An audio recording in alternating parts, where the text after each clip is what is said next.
Hello and welcome to this special episode of Foodlands, hosted by Sant'Anna University, Pisa.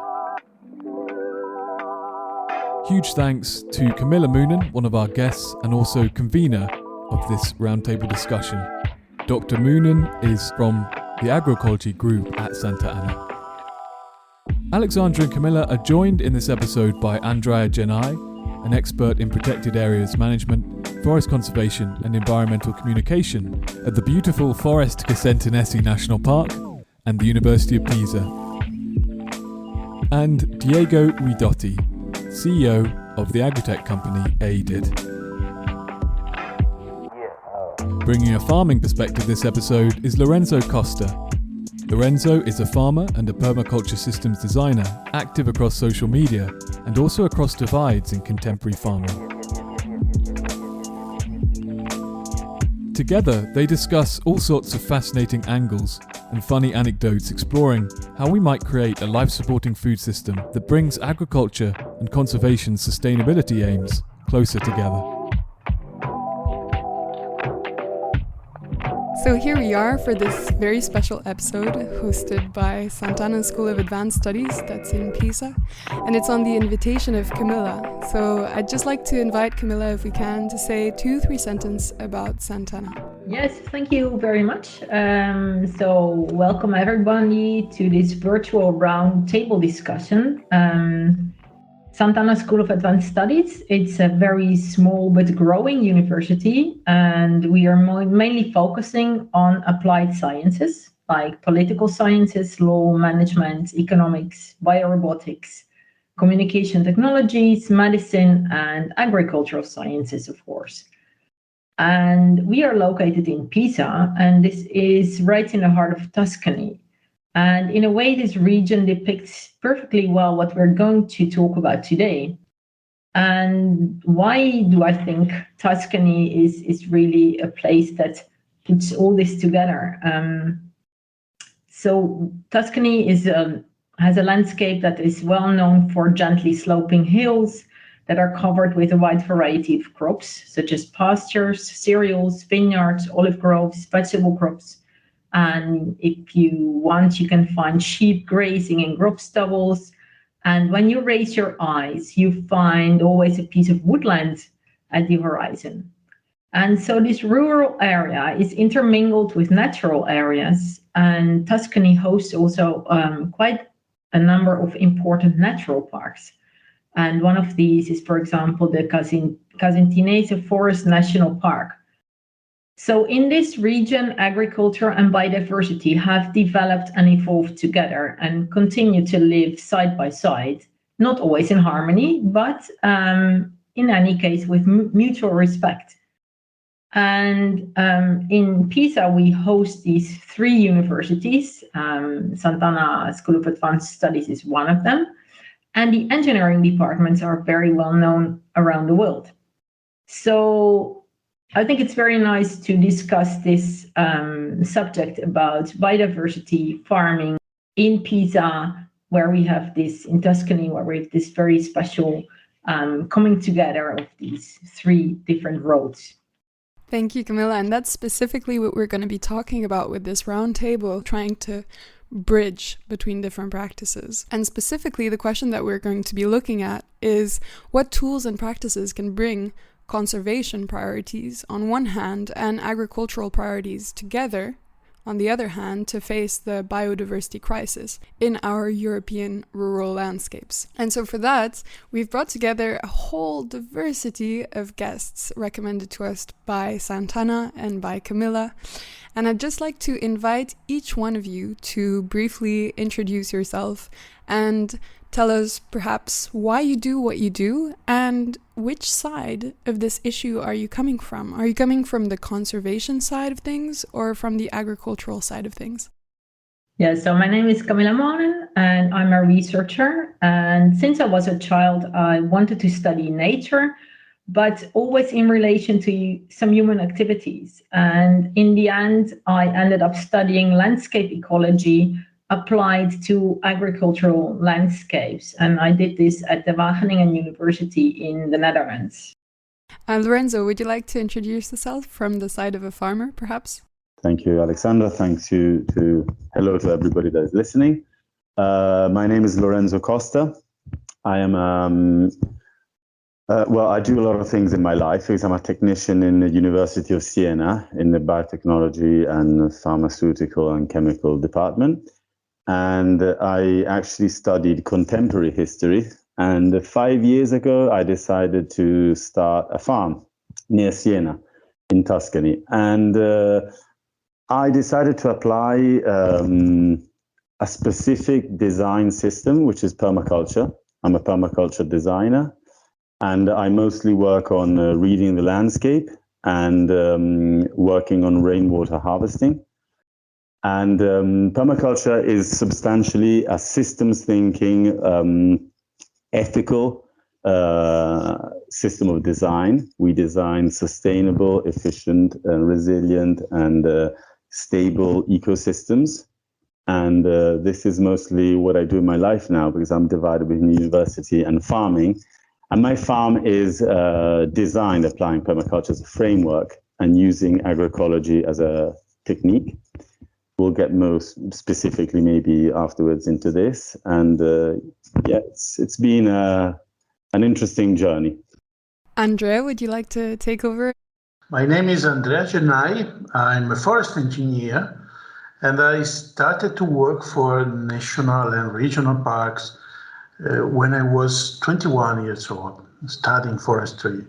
And so since that day, I worked for 30 years, because now I'm 51, continuously for nature, for protection, for conservation. So I speak from a very special point of view because my goal is conservation.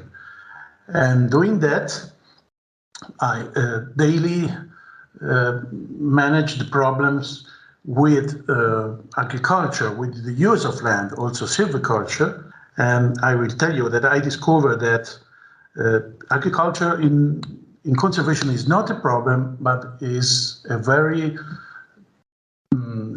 big tool to make conservation. But I will explain later at this point. Thank you, Andrea. And if I'm not mistaken, you also work in broadcast. Is that right?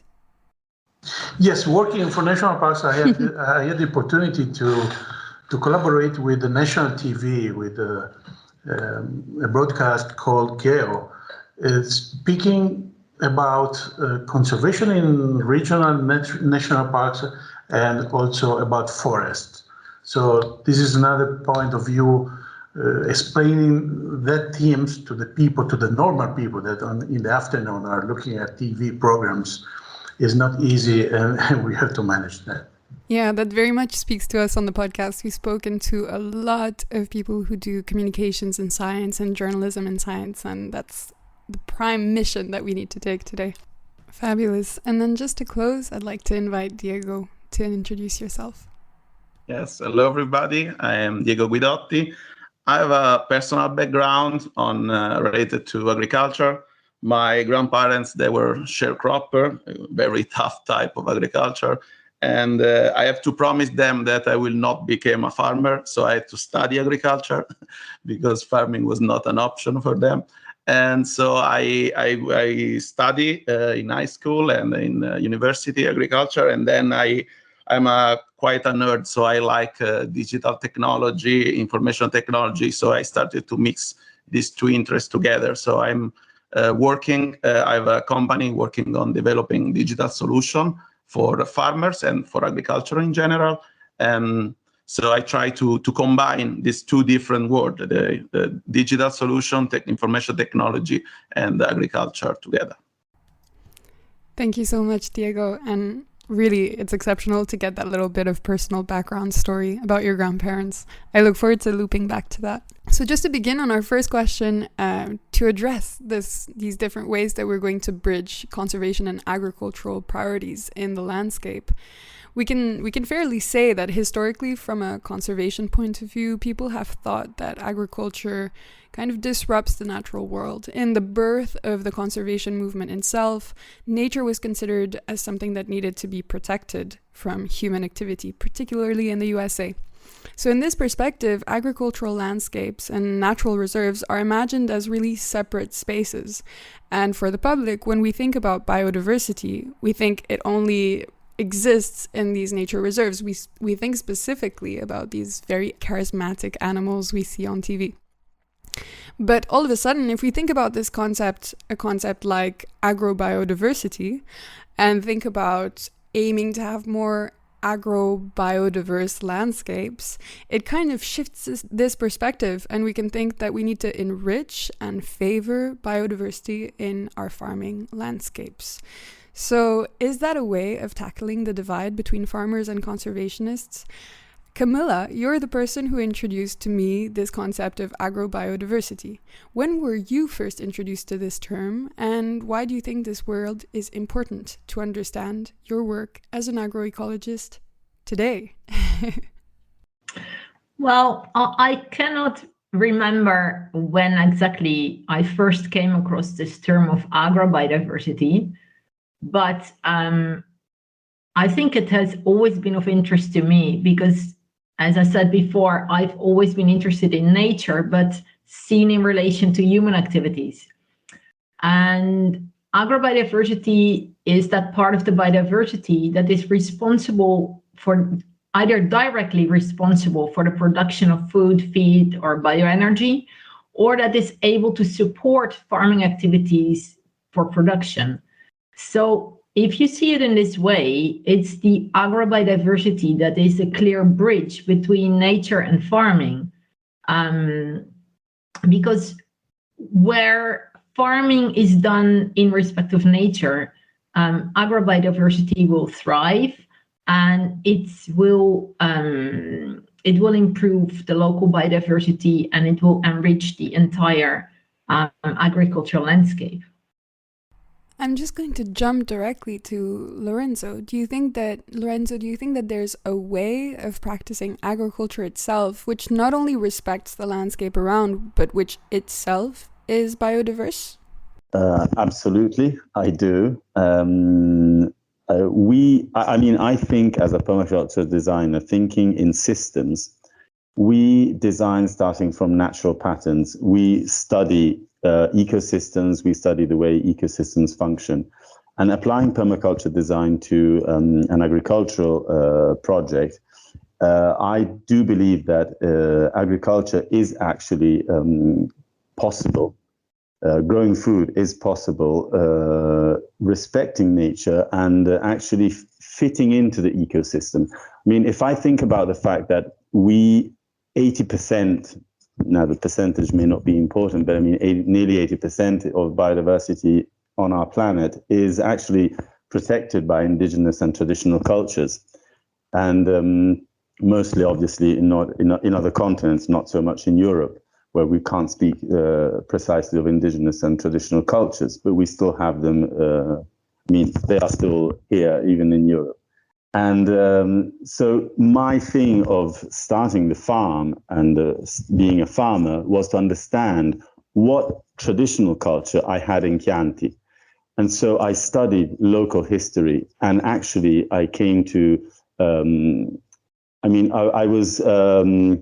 I built the knowledge that the fact that we had in Chianti especially, cultura promiscua, which means growing in polycultures between perennial and annual plants, and growing these plants in an ecosystem that is that you look at as a system.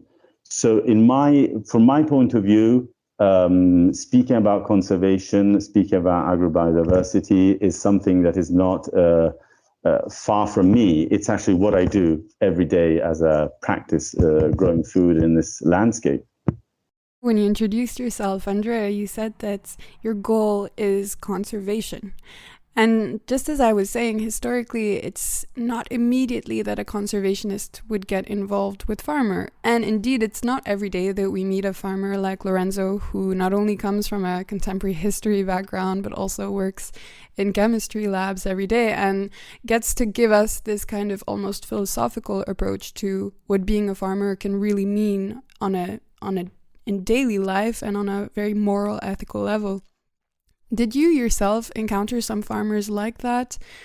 was there maybe like a first person that you met in your journey as a conservationist that made you think that really you can't do conservation without talking to farmers? Yes, as I told you, talking about protected areas, we have to consider very special goals.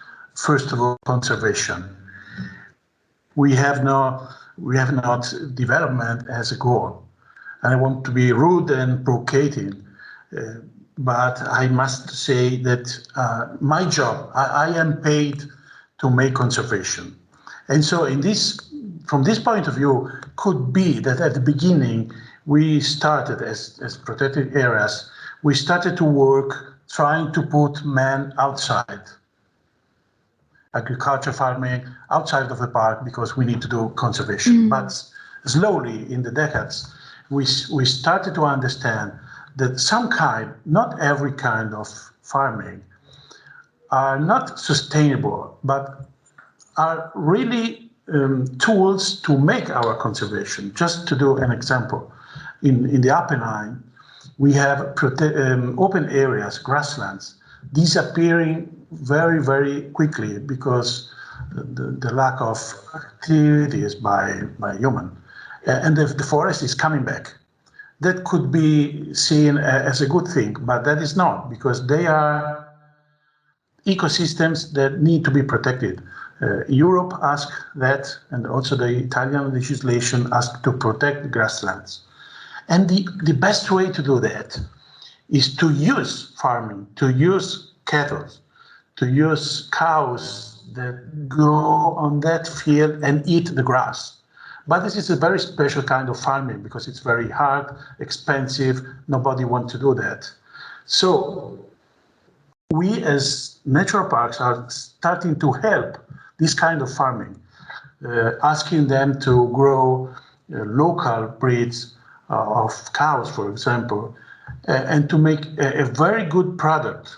I'm talking about meat in this case, because this kind of development is what we need to maintain, to conserve this kind of habitats without spending money.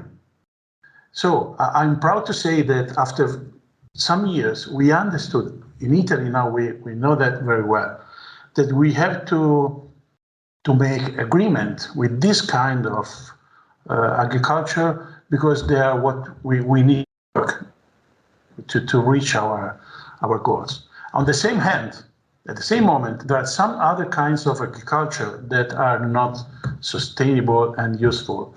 And so sometimes I see the politicians that say, oh, the human presence is very important, but we have to choose. We have to know what is useful and what is not. Since many kinds of agriculture are useful for us, for conservation, we have a big choice. And we can choose, we have the possibility to work on several cases, but not with everyone.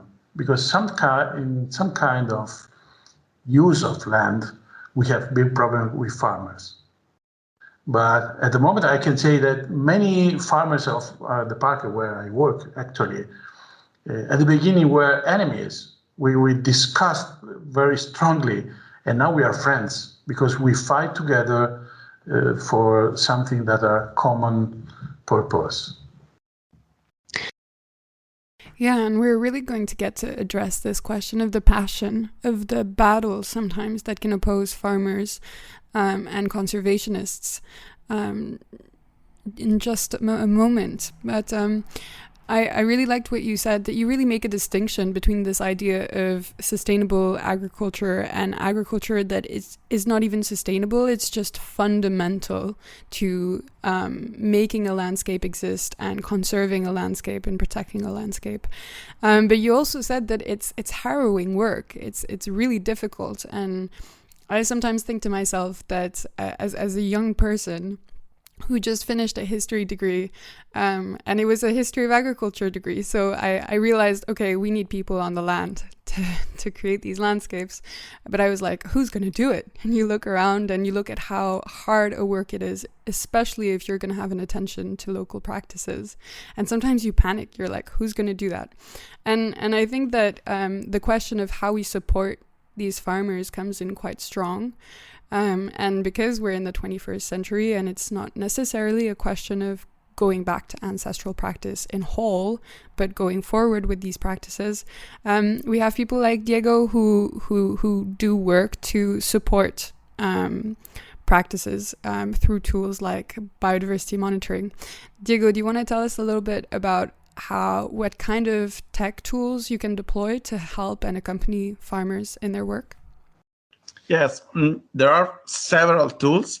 It's an interesting period because the digital tools and the data available is increasing, and so there are a lot of new technologies that we can use in agriculture. It's interesting to highlight that there is no one type of agriculture. We have different type of agriculture, different crop with different impact, and also different objective and different farmers. So we have, usually it happens to us to work with farmers that were very open to agroecology, and they study a lot. They want to try a new technology to maintain the biodiversity of their farm. So with them, there is a lot of work to understand, to provide them tools to get a better decision and to assess how good is going. So there is an actual improvement of my soil condition over time.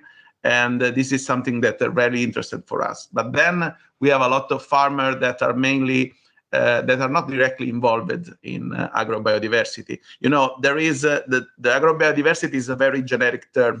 There is also, the genetic variability of cultivated crops. So for a lot of farmers working on agrobiodiversity is to plant different varieties of beans instead of, and how to discuss with them and how to start to propose some practices to manage also the landscape agrobiodiversity is something that's interesting. But we need to show them, they have a very utilitarian mindset, so we need to start to discuss with them proposing solution that can help their production and that can help their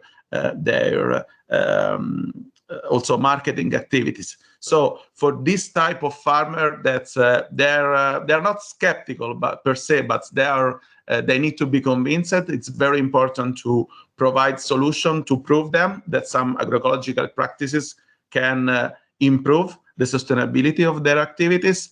And then also an interesting part is also how the management of agrobiodiversity can support also their production and the marketing of their production. So to give a specific certification to sell in other country for different type, to increase the number of customers, of the quality of customers. So this is also something that can be used.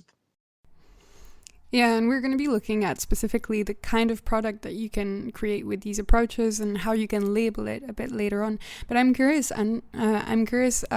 Diego, do you get a chance to talk to these farmers who maybe are more entering into the market of agrobiodiversity? Do you also offer products that helps them have an in? Maybe these farmers that you were talking about who consider that agrobiodiversity is to plant different kinds of beans in a field, which is already a progress. Do you also talk to them and propose tools for their practices and their views? Yes, I think it's interesting also the exchange. So a farmer is more interesting to talk with another farmer than working with me, that I'm a digital solution provider. So probably it's better when they see something from other farmers, there is a lot of interest. And another problem is that I'm working a lot with conventional farming, and also the development of new digital solution. Usually they are built with in mind some very traditional and high, with high productivity targets type of farmers. So I think there is also a challenge to adapt some digital solution that exists, like model, decision support system, farm manager information system, and to try to adapt them to be used in farmer using agroecological practices. Just to make an example, when you use a software to describe what is how is the farm structure using in one field, you can put only one crop. So mixed cropping cannot be managed with that type of tools. So I think that's also it's important to stress provider of tools about agriculture to try to incorporate in the tools the possibility to manage, also to have this traditional but innovative now at this stage type of farmers. So also this is an interesting things to discuss. Yeah, that's going to be fascinating. I think that just for a moment, we're going to take a little bit of a rewind and we're going to try to go to the root of that big conflict and divide between conservationists and farmers. And I'm just going to come back to you, Andrea, you who is our conservationist today in the roundtable. And you spoke about the very beginning of your relationship with the farmers in the Apennines, in the grasslands where you were working, and how that started. You were enemies at the very beginning. Do you want to tell us about that story? Yeah, the conflicts start when we have no time to talk each other, and that's what happened at the beginning of in a protected area of the management. We write the rules, and you start to say this, you cannot do this and this, but you have no time to stay, maybe having a coffee or spending some time in the field with the farmers to understand their problems, their point of view, and to explain yours. And so you need time and you need people, and that's what we miss. In national parks, we are very few people, and we have no time to stay with the farmers. But after that, when you understand it and you spend time with them, and you fight together, you become the same thing. And we have many examples here. For example, the first year I worked here in the national park, I met a farmer living off chestnut. And he had problems with the wild boars, and he was really, really upset against the park. And we started to work together.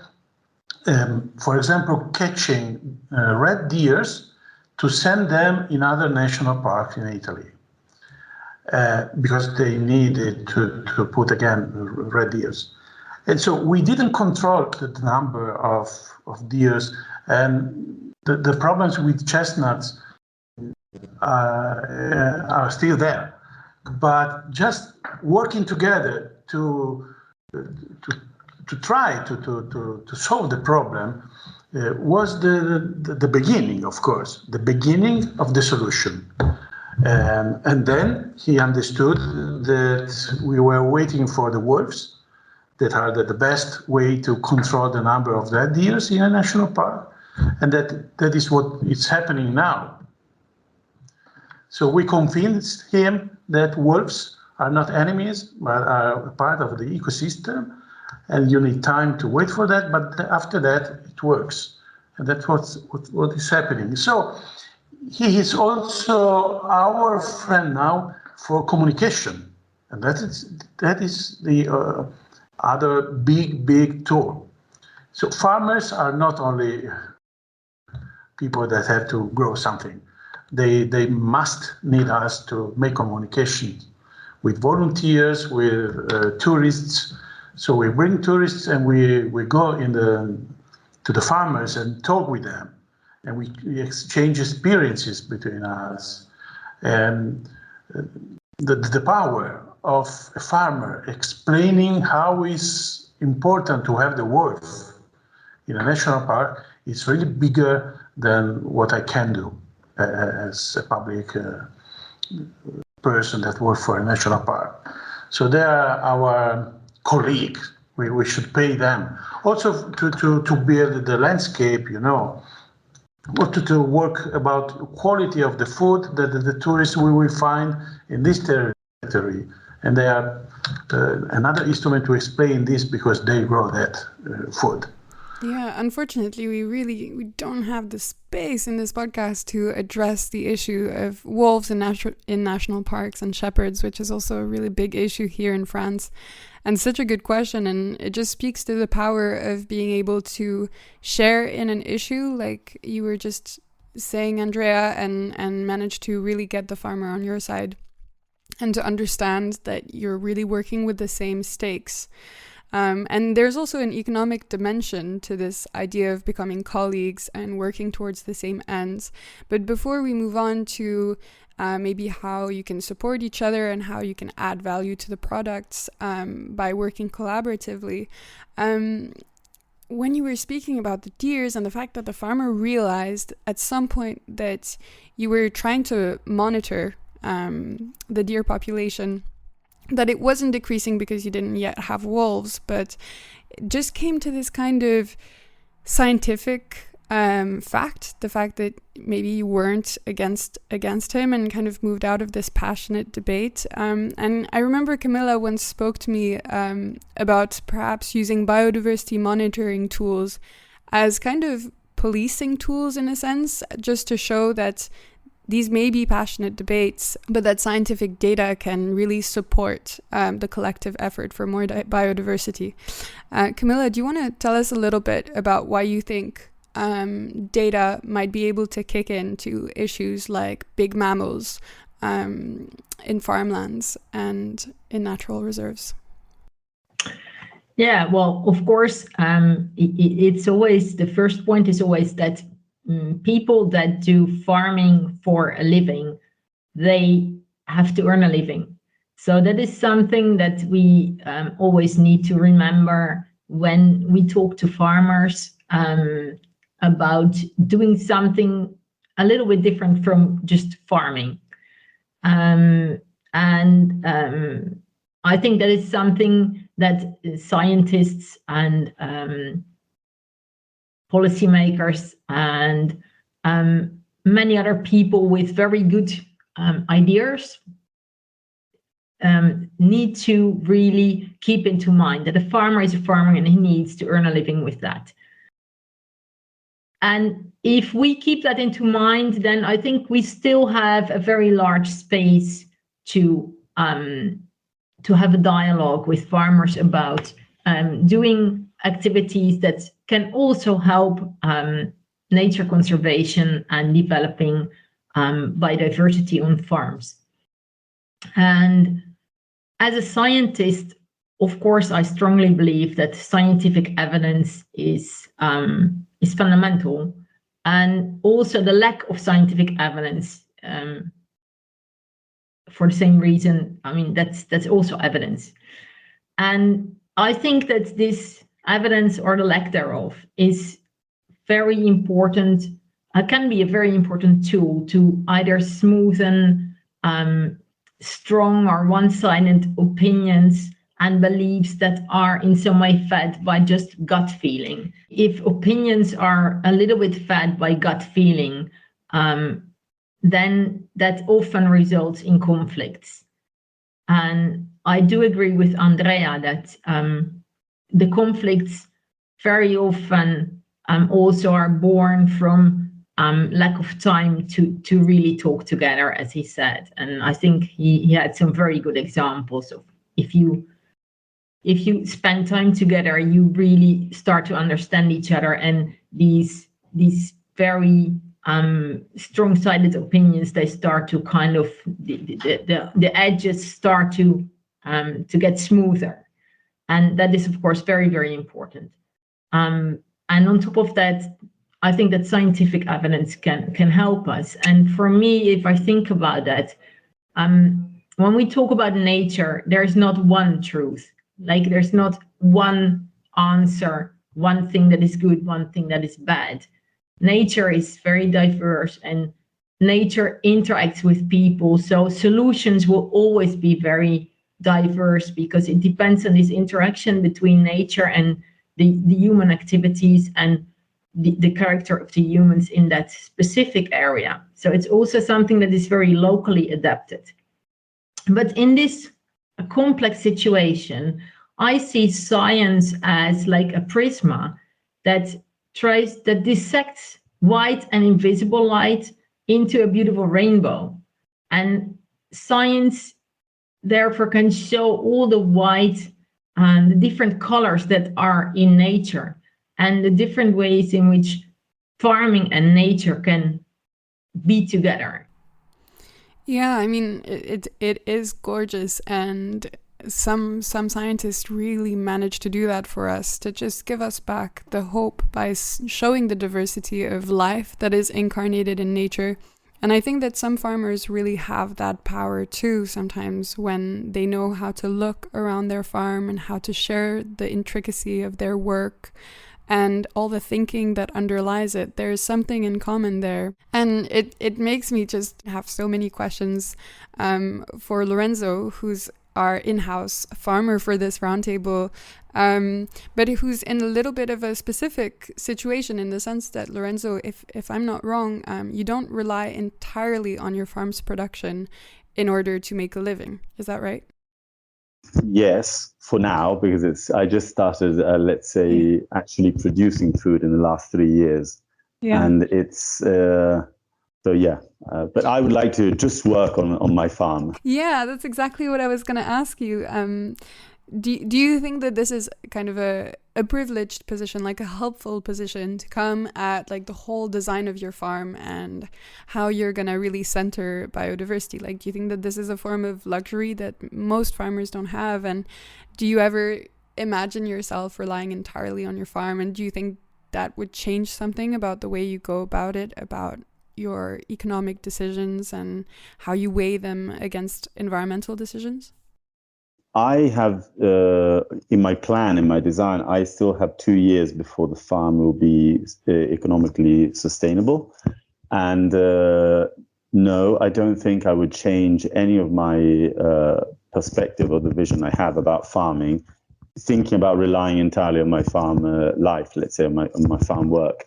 It really is about, I think, thinking about diversity is not something that some farmers can't, let's say, do and others can. It's really just a choice, and it's based on the interaction and the dialogue with the scientists, with the people that do research.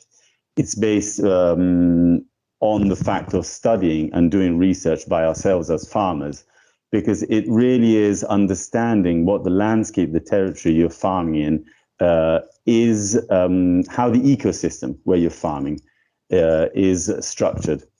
So I would have so many things to say about even the wildlife, pressure we have here in Chianti. I mean, if I can just take 2 minutes on this. I mean, the landscape where I farm is based on wine producing. Okay, so it's all wineries, and they fence out the whole landscape.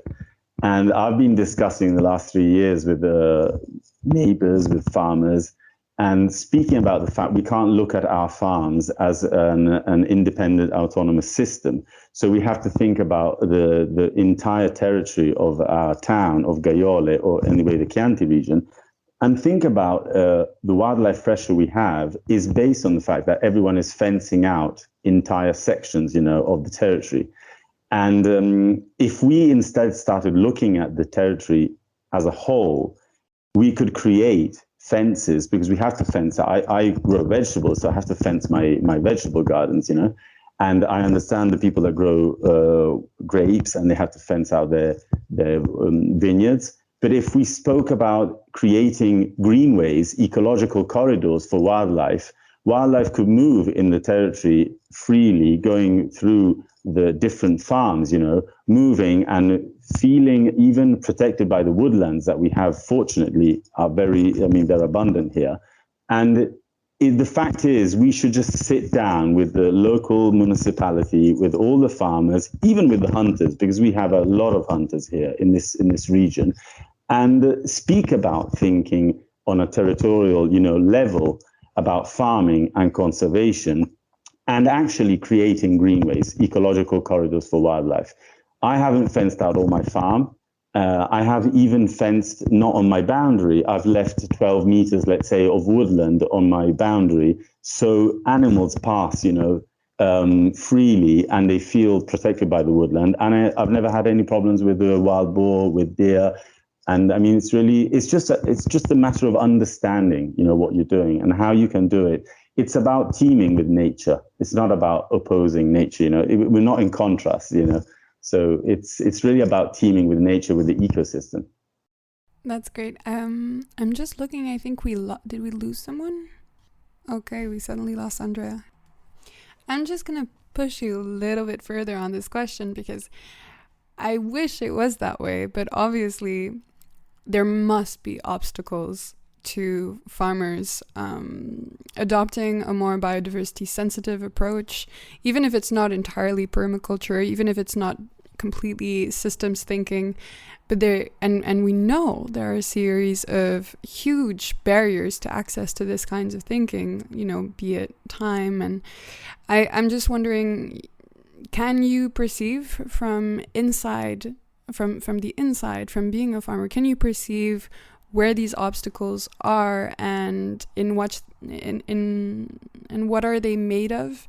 Would you be, for instance, able to convince all of your neighbors? And if not, why not? Okay, yeah, I understand. I speak from a very specific perspective, so I do get that. And but yes, I think it's just about sharing examples. And my farm functions locally as a sort of example, an ecological, biodiverse example.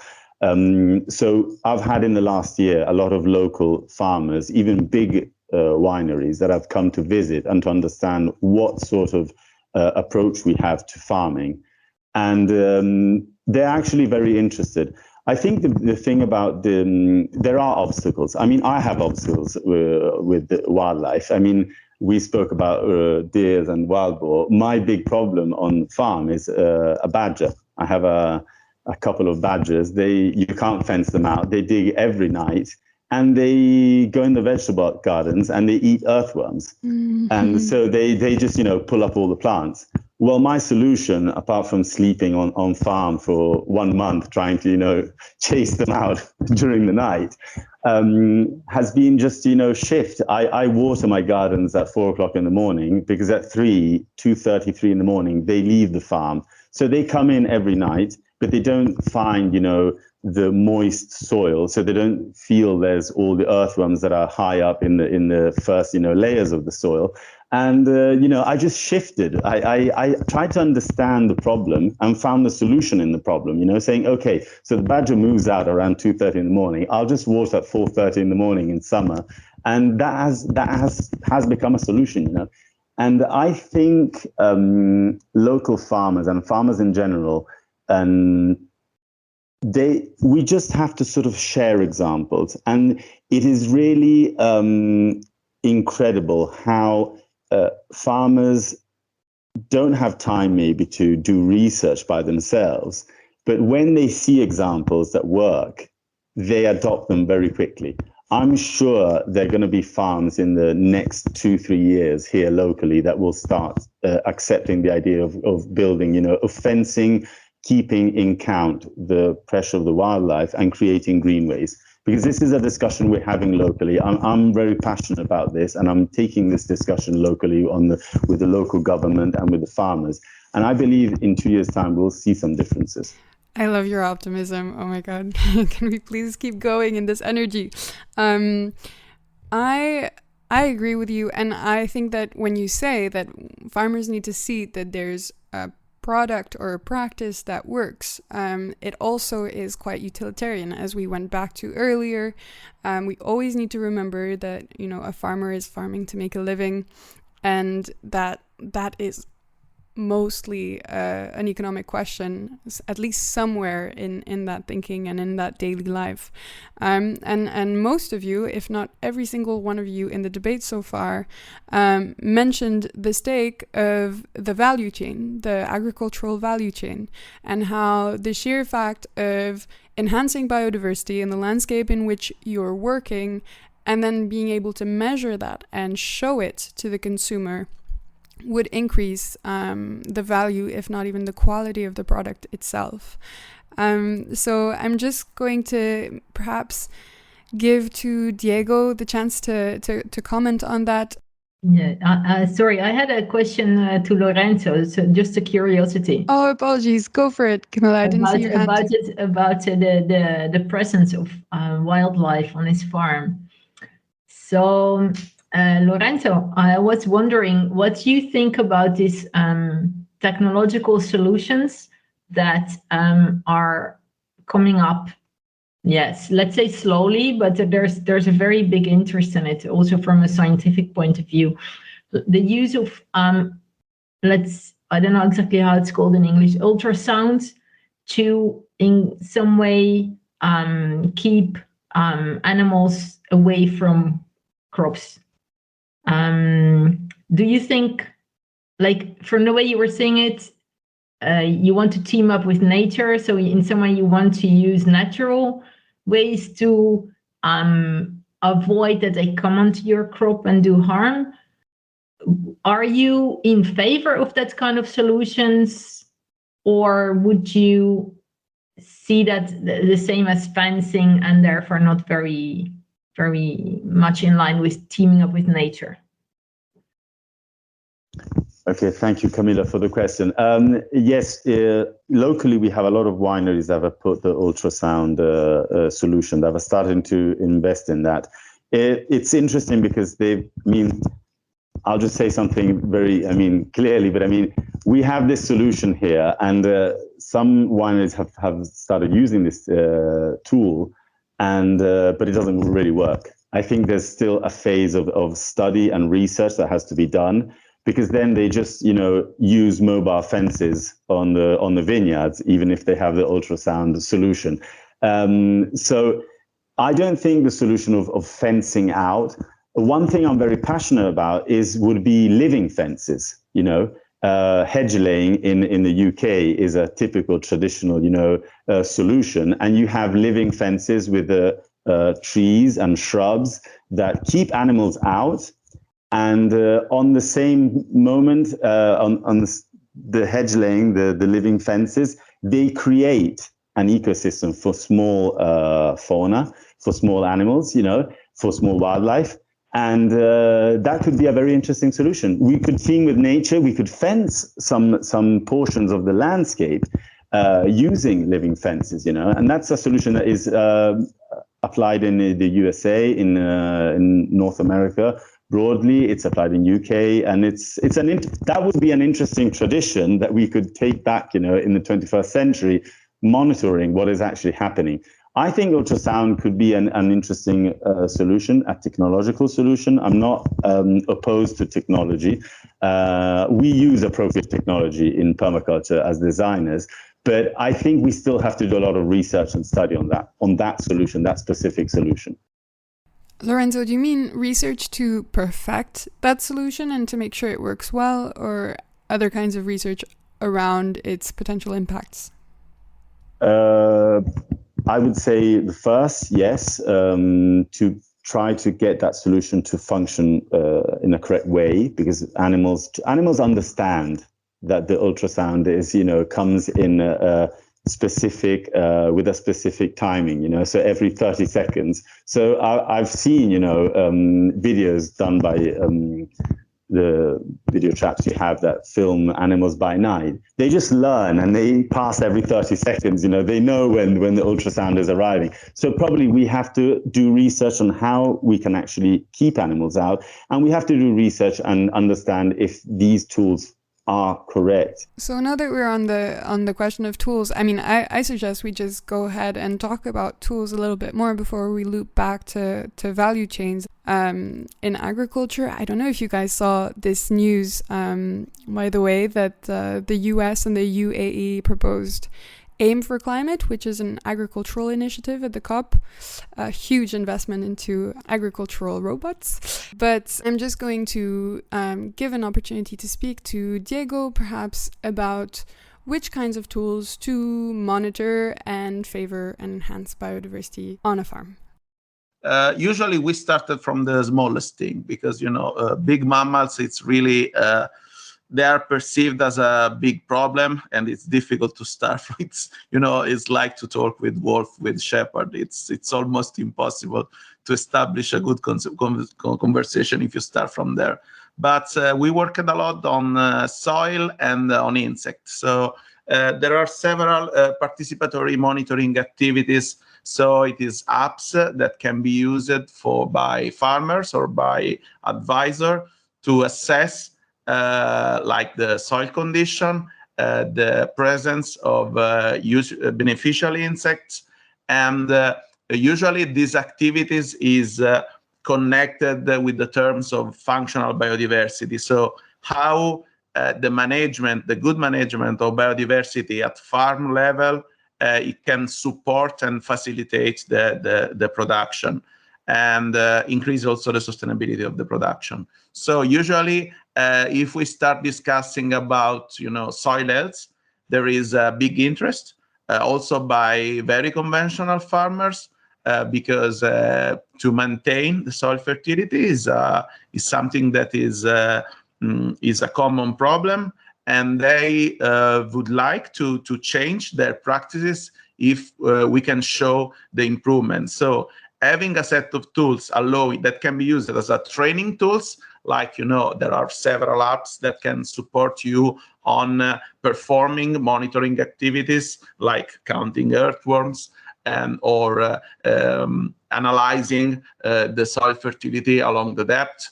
And there is also a lot of integration with these new gamification types of apps that are already developed also from naturalists that can support farmer in collecting more data and using this data to show to other farmers. Because as Lorenzo says, I am pretty convinced that the best way to convince a farmer is to show them an actual farmer that has solved a problem with some specific solution. And they see this and they can say, okay, I can move this technology to my farmers. So the peer-to-peer connection is very important. And usually technology can support in collecting data and showing our farmer data, and also to do the self-assessment. So if I can change my practices and I can use and I collect data to assess if my farmer production is improving, if the pest problem are reducing, and so on. Then another important family of tools is decision support system. There are a lot of tools. This is a tools that can support you on decide how many water I have to use, what is the best way to manage nutrients, what is the best way to distribute nutrients according with my soil variability. And there are a lot of these tools, mainly for conventional farmers, but start to showing using these tools that some specific ecological practices can reduce the amount of water, and integrating this in the standard decision support system can also a system that can support farmer in taking decision. And then I think it's important because it's I think a fair way to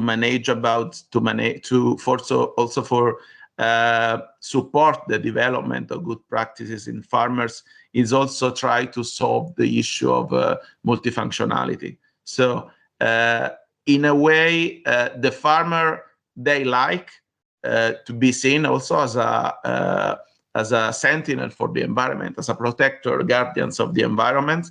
The problem is that if they have to pay directly by their own production, for some damages that can be connected with the use of the increase of the wildlife. It is something that's it have to be compensated in some way. So collecting information, so using a fair way to distribute the cost that can be generated by this type of activities is something that's it can be interesting to improve the farming practices. So I think it's very important. The certification, the labeling of the production, it is something that is important. Also for a wine producer, showing the respect of the environment by the production, and so collecting a set of information and showing customer and buyer about their practices, it can be a big plus for marketing reason. And so I think that we need to find good solution, because if something is like for functional biodiversity, if a specific agrobiodiversity management practices can improve the production, this is the thing that we need to push, and using other farmer to show as an example of this.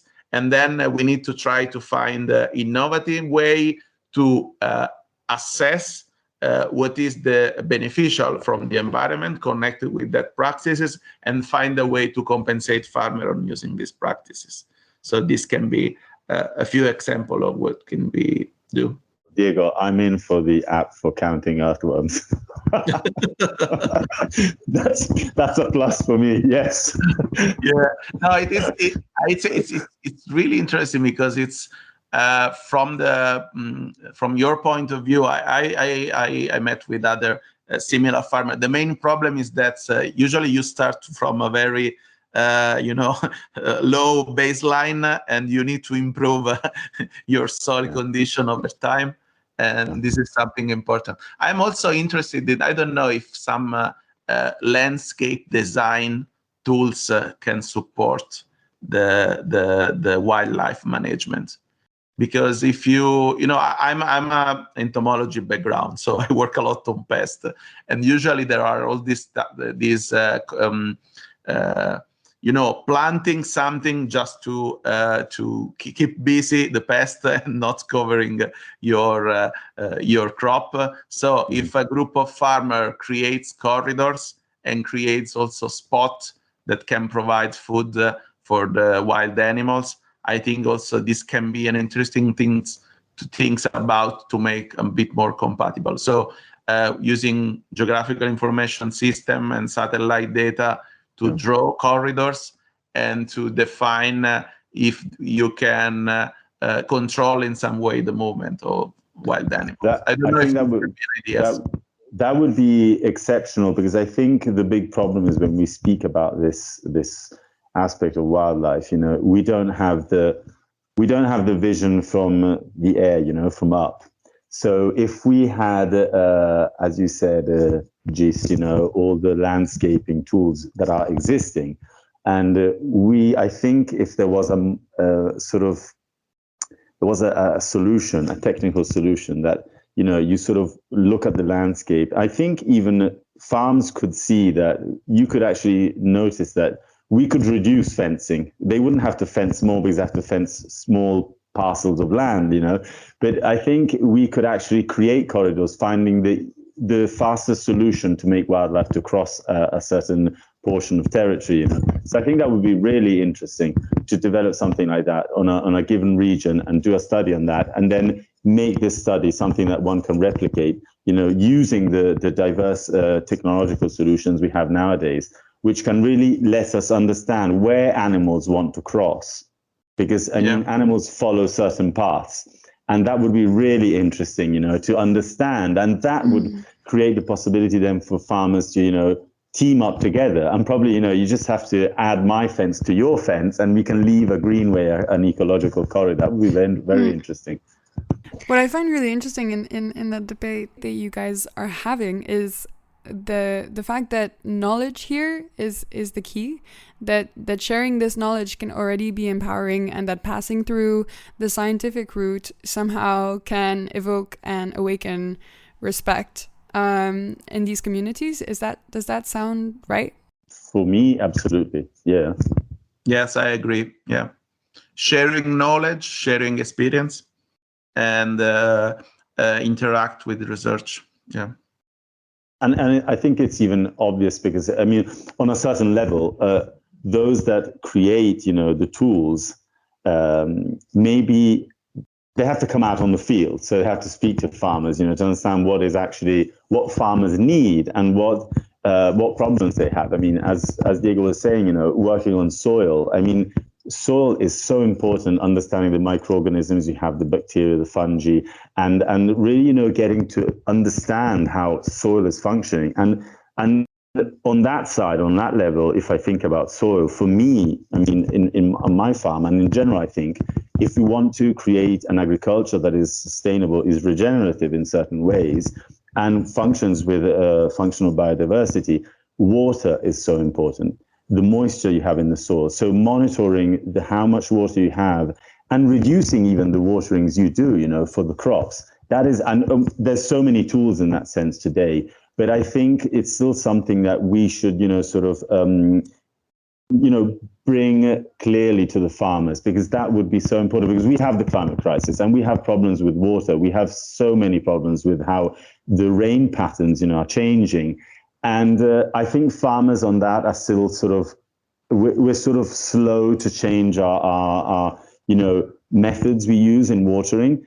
And that is such a crucial aspect, that we should, and I think that would just get all of us around the table, finding solutions really quickly. Yeah, I mean, I completely agree with you on that. And I was a little bit surprised, but in the end, not that much, to hear Diego talk about using soil biodiversity tools with conventional farmers. And again, and water is it's something that on a utilitarian level and in terms of cost reduction and sustainability in the long term, these are tools that, it's very obvious that you could connect with a farmer on that. But then I get quite surprised when you guys talk about making a greenway. How do you, can you also pass through this kind of utilitarian logic to talk about wildlife and big mammals with farmers? How do you convince them that there's a use to this? Yeah, this is a bit. I think it's. I agree with Lorenzo that soil. Water management is a good starting point to put together also different type of agriculture. For the effect of environment, I think it will be a bit more tough.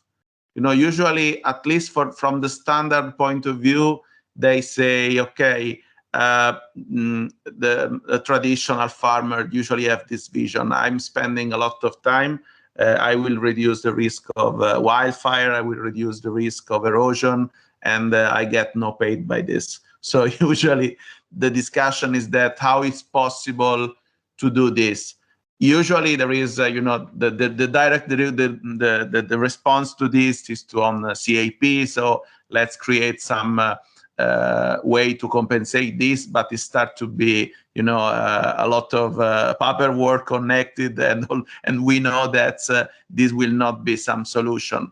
I think that's with as Lorenzo say, probably put it together farmer, and if you can demonstrate that creating a corridor can actually reduce the risk, or I'm using fencing not to protect my small garden, but I'm using fencing in a smart way together with other farmers, and we can cooperate about this. I think this can be a solution. Will not be easy, but probably Lorenzo can, what he says, it can be interesting to start to discuss how tools can be used to work on this landscape level, putting together a lot of different users. Not easy to do, but it can be worth to try. Yeah, I think it's, one thing I've always discussed with my neighbors, I mean, all the wineries we have here in Chianti, they pass a lot of their time and they spend a lot of money fixing fences, because wild boars, they just, sort of ram through the fence and they pass, in the vineyard, and then deers come behind, and I've always tried to explain to these local farmers, and my neighbors, and the fact that, wild boars, they want to move freely, but they actually need access to waterways, to drink, so they need access to water. And if we fence out the whole landscape, obviously animals will, the pressure adds on, so it's really difficult and you just spend money. You're actually spending more money, I think, fixing the fences. So it's really something that I believe in this, and I'm very passionate about it, and I have a positive, optimistic vision on this. I think it's just something, if a section of a territory just starts to apply this vision and discuss it, and find the people on the side, let's say, of Diego, about understanding how to design on a territorial level, I think it can be easily demonstrated that economically it's really it has a sense, because in the end you will spend less. Because we keep on adding levels of sort of security control, if you want to look at it under this vision, under this perspective, trying to keep the animals out. It's not about keeping the animals out. It's about letting the animals live in their landscape, in their ecosystem, and us as farmers, and even as people that live in a rural landscape, being part of the ecosystem. So where do we fit, as farmers? Where do we fit in the ecosystem? Can we fit in the ecosystem? I believe we can, but we have to sort of not see the animals as a problem, but see the animals understanding what their necessities are. And in this way, we start from their necessities, from our necessities. We have to farm, we have to earn a living from farming, but I believe we can find solutions working together, thinking about the needs of every a person and every animal that is in the ecosystem. Sometimes you just want to let a silence after a statement like that. It's almost a perfect way to finish, and I think that we're going to slowly draw this to a close. But before we do, I know that Camilla and Diego, you were both getting interested in labeling in relation to biodiversity, to really reveal to the consumer all the work that goes behind the production of a farm product that not only respects but enhances its environment. Do either of you want to comment on this possibility and what it would allow? Maybe Camilla? Yeah, I think this labeling is a very interesting way, talking about bridges to bridge the farmer and the farm product to the consumer, and to communicate in a quite simple way to the consumer some implications of the product they are buying. Labeling for biodiversity is, of course, from a technical point of view, very, very complicated because it's very complicated to monitor biodiversity. If we talk about water use, water footprint, carbon footprint, all that kind of things, it's a kind of a technical activity. People found a standard way to do that. So maybe it's not 100% perfect, but at least there's a convention about it that you do it in a certain way, and then products become comparable because you do it in the same way. So one is better than the other, and then what is the exact water footprint or carbon footprint? Okay, we can discuss about that. But biodiversity monitoring, because it's so diverse, it's very, very difficult. And it's very time consuming, it's very costly. It needs a lot of experts that know to identify the organisms, and it can be soil organisms, it can be birds, it can be insects, it can be plant species. And so that is one very, I think that's a big bottleneck in the development of biodiversity labeling. And I think, to conclude, that Some upcoming technologies can become a very big help in bringing forward this biodiversity labeling. For example, if you think about genetic barcoding of organisms, that could it would require a very big initial effort in sampling and in genetically barcoding all these organisms. But once you would have your database, then it would greatly help people, farmers at any scale, to understand what kind of biodiversity they have on their farm. And then scientists can analyze that information and also provide the functional implications on the agroecosystem of the presence of that kind of biodiversity. What do you mean by genetic barcoding? I've never heard of that practice before. Yeah, it's like trying to make a kind of a key based on the DNA of species. So the DNA of species is unique. And so if you can link some DNA keys with the identification of the species, then just by analyzing the DNA, you can know which species or at least families are present. And so, for example, if you talk about soil biodiversity, you could take a soil sample and then have this DNA extraction, and then the system, you would analyze the DNA present in that soil sample, and that would provide you with a list of all the species that would be present. But it sounds unbelievably difficult to set up. Diego, do you have anything to add to that before we move to closing remarks? Yeah. It's, the main problem is how difficult it is to collect data to show the labeling. Usually, the first easiest approach is to working on landscape. So it's using remote sensing and spatial data to assess how complex is the landscape of my farm and concerning my farm.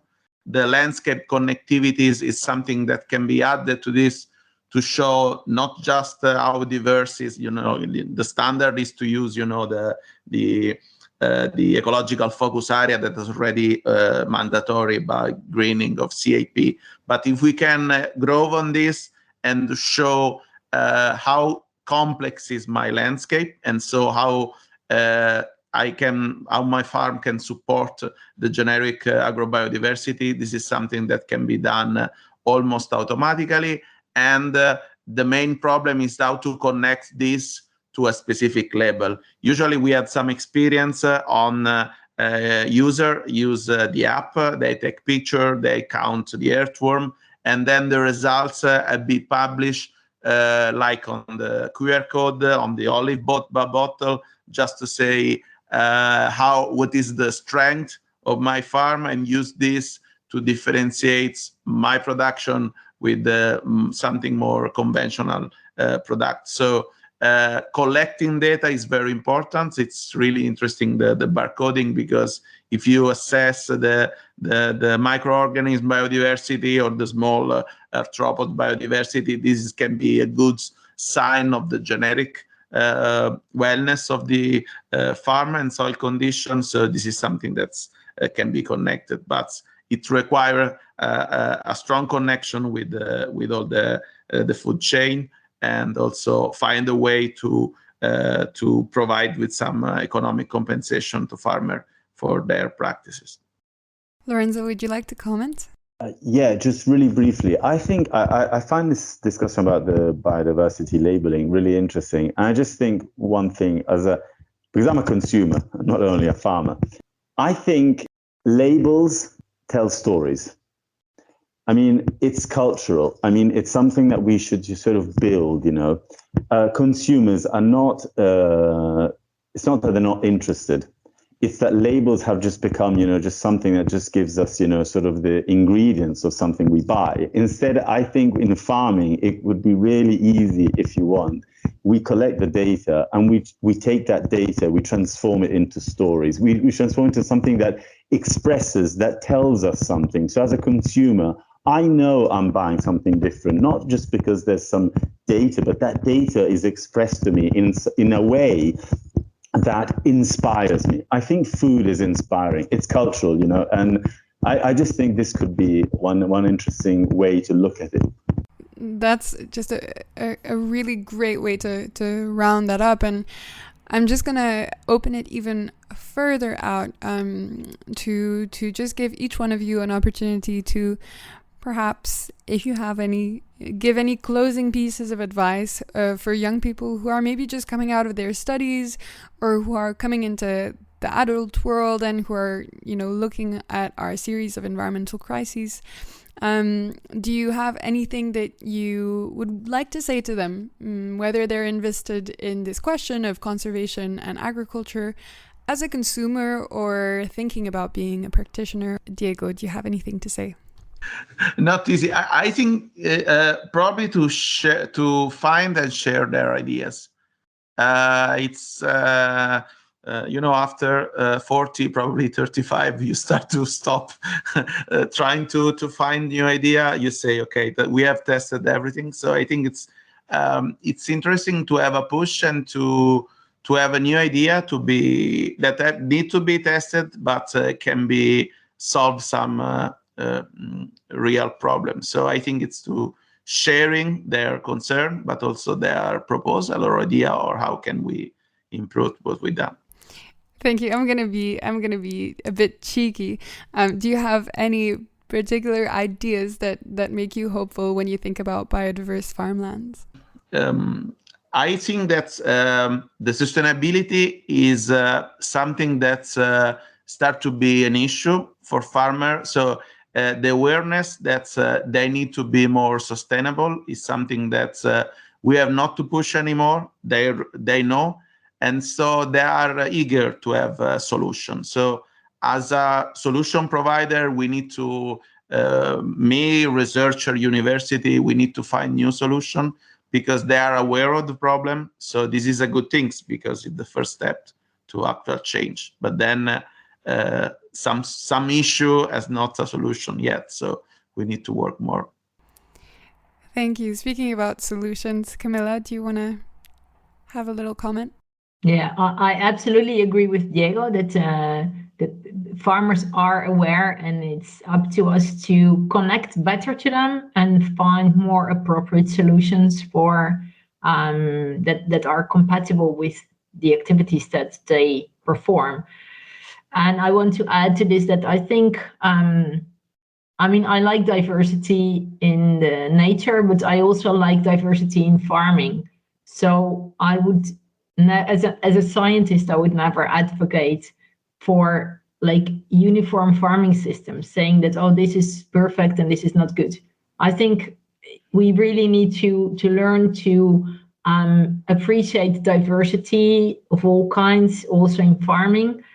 And there are regions where the type of farming that Lorenzo, the permaculture that he's bringing forward, is really adapted, and it's really in line with that kind of landscape and that kind of community. And I think there's other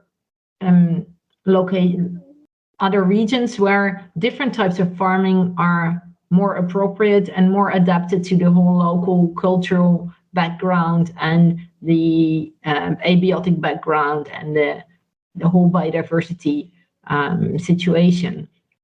So it's really, for me, a question of helping people to find the best way to interact with their local ecosystem and develop their own local agroecosystem.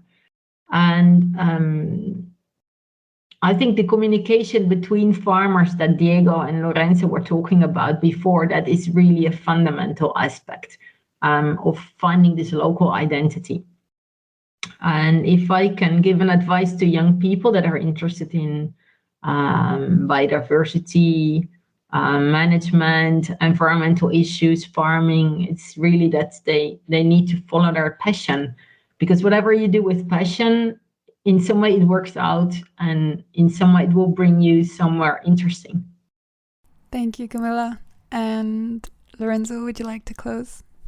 Yeah. Okay. So I agree with what Camilla and Diego was saying. And I love one thing. I've stopped speaking about best practices.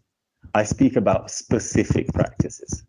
So we have to think about the context where we are actually farming when we are speaking about farming. And for young people that have finished studying, and one thing I always sort of share is follow your passions, ask questions, be cheeky, to ask the questions. There's never a wrong question. There's only the question we don't ask. And we have to ask questions. And one thing I always think about is study. Keep on reading, keep on visiting farms, visiting local communities. One thing I always say is, for me, reading and studying, doing research, reading books is incredible, has helped me, because I'm a self-taught farmer, and I started 5 years ago. And I always say that books are the organic matter that builds mind fertility. It's like organic matter in soil. And we have to always ask ourselves questions, never stop. I'm 45 and I feel like if I was 22 probably, because I'm curious. Curiosity will help us to find solutions to the questions we have. And that's us done. It's such a shame that Andrea somehow dropped off the network, but I think that we've got everything we need in the box. If you'd like to turn your camera back on, we can wave goodbye. But it was cool. Did you guys enjoy it? Was it okay? I was nodding for the past hour, sort of when Diego was speaking, and Camilla, Andrea, I was going, yeah. I think I would like to do that. That's why I was, So Andrea just wrote me a message that the electricity in the whole building went down. So he did not have any way to connect through anything. Great, sorry for that. Yeah. Lorenzo, I will contact you because it's, okay. There are some also, because there are some projects on designing solution for agroecology, and it's important to have some strong voice from the farmer point of view. And I think it's interesting, also interesting that you interact a lot with more conventional farmers, so you know how tough it is. Yeah. So it is a good point of view to do this. It's and absolutely, it would be a pleasure, and I'm optimistic. Just to even tell Alexandra, I do get angry, but I think we have to do this. I mean, the point is, it's not we can or we cannot. We have to do it.